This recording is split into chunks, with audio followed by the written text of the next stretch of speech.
Hommikut kätte, nüüd on 14. detsember ja minu hommik on alanud väga tempokalt. Põhimõtteliselt ma olen istunud terve aja telefoni otsas ja tööasju ajanud, sest detsembrikuu on mul fully booked.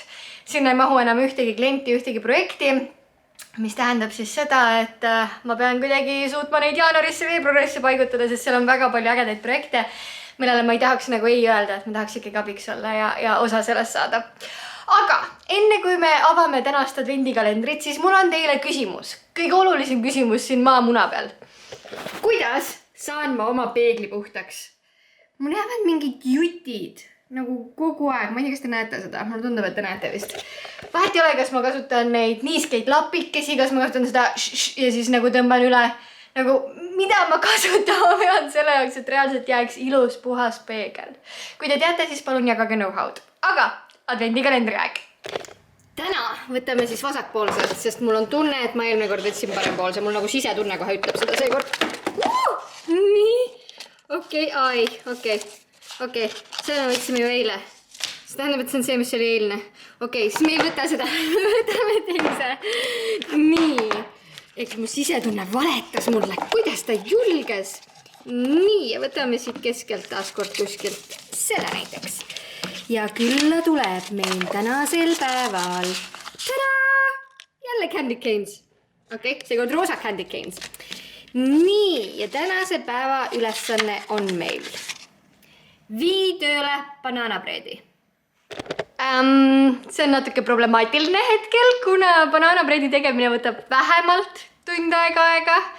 Ja ma pidin juba mingi 10 minutit tagasi kontoris põhimõtteliselt olema. Nii et ma mõtlen päeva peale välja, kuidas seda olukorda lahendada.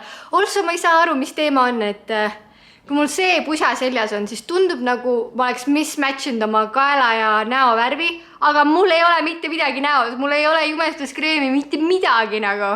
Miks mu kael teist värvi on? What's going on? Holy shit. Tänane päev saab olema korralik väljakutse, sest ma võtsin oma to-do listi ette ja see ei meenuta väga to-do listi, see meenutab e-post nagu 1000 leheküljelist e-post. Ma ise kasutan seda Moleskini Journey äppi, mis mulle retsilt meeldib ja siis nagu, kuidas me kõik need asjad ära teeme. Need on nagu tänase päeva asjad. Need ei ole see, et selle nädala jooksul oleks vaja ära teha. Ei, see on nagu tänase päeva asjad. Nii et ega muud, kui hakkame pihta ja vaatame, kuidas see õnnestub.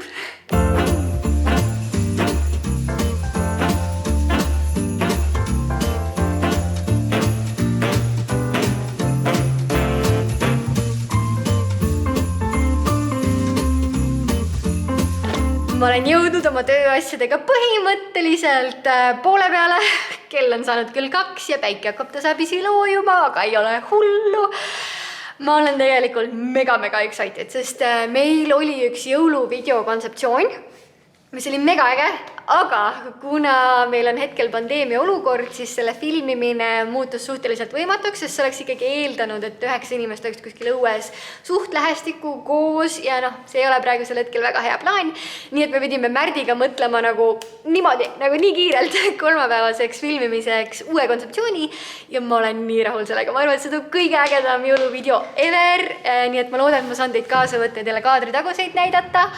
Aga nüüd, praegu lähme mängime ise natukene päkapikku ja anname distantsilt siis oma klientidele mõned kingitused üle.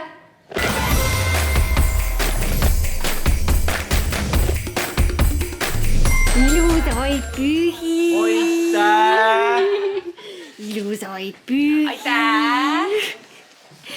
Ilusaid pühi! Kus meil boss on? Ilusaid pühi boss!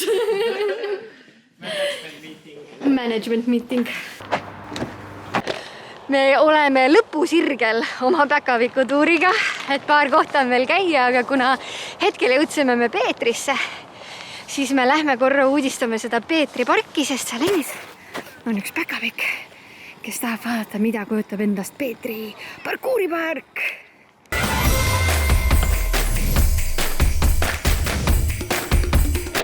pikavikutiirult tagasi ja Swedbank oli nii nunnu, et tegi meile ka kingituse, mis tähendab, meil on siin, issand, see oli vist Lucky Laika oli selle firma nimi, jah. Siuksed armsad jõuluehted, väike kutsuke, siin on väike mõmmikene nurga taga ja loomulikult linnukesed ja see on minu kõige lemmikum üldse, mulle täiega meeldivad väikesed jänesed, võib-olla sellepärast, et väiksena meil kunagi oli Tartus nagu oli jänes. Muidugi see oli ka esimene trauma, mis mul lihasöömisega oli sellepärast, et mu vanaisa otsustas selle mingi hetk praeks teha. Mis ei olnud väga tore üllatus, et siuksed fluffid, nunnud loomakesed satuvad toidulauale, aga it is what it is. Mida ma tahtsin aga näidata on see, et tänase päevaga on juhtunud üks maagiline asi ja see maagiline asi on see, et mu to-do listis on põhimõtteliselt, või ongi, ainult üks asi veel tegemata. Üks asi! Ma ei oleks uskunud, et see võimalik on, aga kui väga kiiresti toimetada, siis on põhimõtteliselt kõik võimalik. Nii et ma teen selle viimase asja ka veel ära ja siis lähme koitsa. Kuna mu tänane advendikalendri väljakutse oli teha banaanabreedi, siis ma kinda nagu half cheatin, half valmistan ette, ehk siis ma lähen poodi, ostan kõik vajaliku ära. Täna õhtul sean kõik valmis, et mul oleks homme hommikul vaja lihtsalt ahju lükata ja siis ma saan kontorisse kaasa võtta. Et ma loodan, et mu advendikalendri bossud annavad mulle andeks ja on rahul sellega. Sest ma tean, et nad saavad ka laupäeval banaanabreedi ja see on tõepoolest üks väheseid asju, mida ma valmistada oskan. Siinkohal shoutout Liis Rootsule, kes kunagi mul selle retsepti andis. Tänaseks on see küll muutunud gluteeni ja laktoosivabaks versiooniks, aga ikkagi mega hea.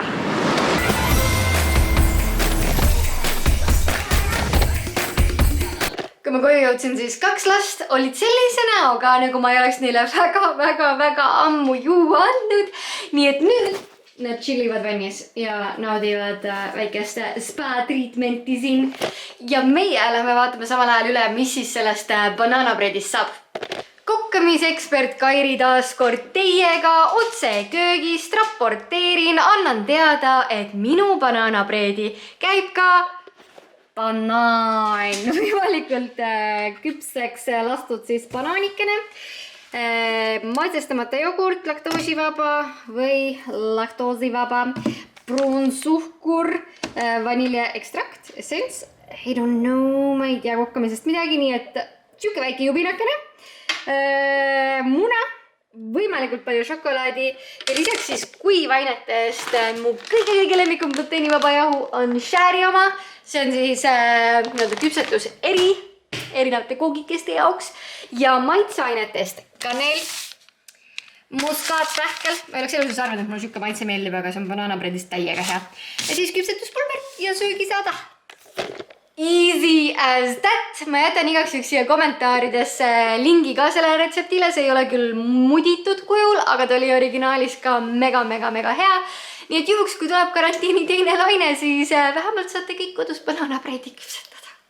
I don't know.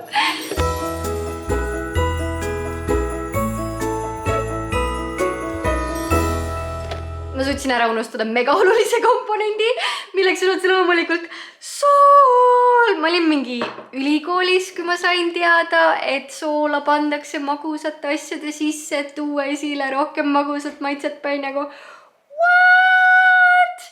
Aga me jätame nüüd kuivained siia ja lähme ise tahvelarvuti taha, sellepärast, et mul meeldib aeg-ajalt arendada ühte skilli, mis on mul hetkel väga vajaka.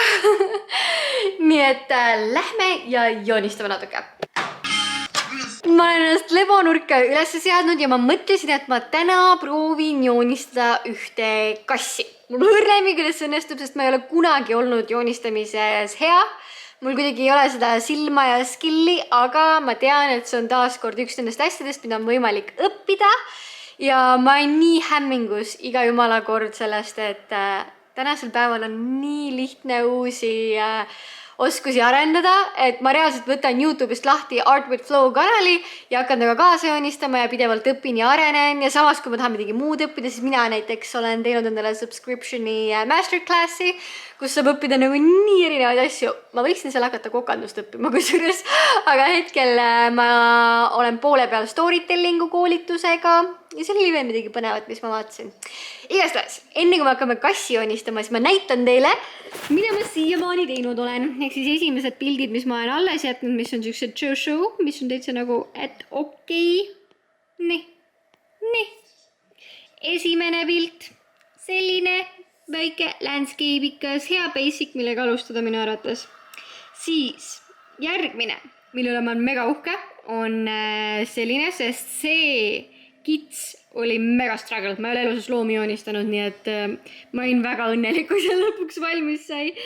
Ja üks kõige hiljutisemaid, mida ma joonistasin, on selline põdrake. Täiega minu arust. Aga vaatame, kuidas meil tänane kassike õnnestub.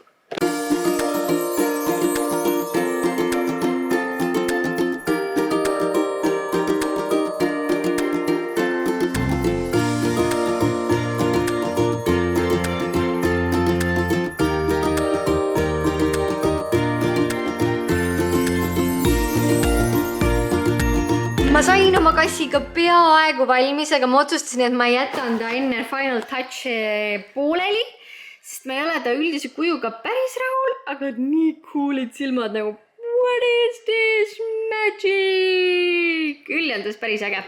Aga saab paremini, nii et tuunime veel ja õpime veel mõni teine päev edasi. Tänaseks ma ka pakin vlogi kokku, sest kell on juba suhteliselt palju. Ja tänane mõttetera tuleb tegelikult sellest, et te olete kirjutanud osade videode alla kommentaariumisse, et kuidas ma saan olla nii positiivne. Ja ma mõtlesin, et ma vastan sellele lihtsalt videos. Minu jaoks on positiivsus täpselt samamoodi nagu lihased, if that makes sense. Ehk siis selle jaoks, et olla tugev, sa pead minema trenni ja harjutama. Minu arust on positiivsusega täpselt sama asi, et selle jaoks, et olla positiivne, sa pead seda harjutama ja mida rohkem sa seda harjutad, seda lihtsamini see tuleb ja mina olen tõesti jõudnud juba täna sinna faasi, kus enamus ajast ma olen väga positiivne ja mul on väga hea tuju ja niipea kui tuleb mingi kehvem mõte või väsimus peale, siis suhteliselt lihtne on suunata ennast õigesse suunda tagasi. Ehk siis hästi treenitud lihas on justkui positiivsus. Vot. Aga meie Lilluga lähme nüüd tuitu ja kas on tuiduaega? Sa oled siukse näoga küll, et on tuiduaeg. Tšau!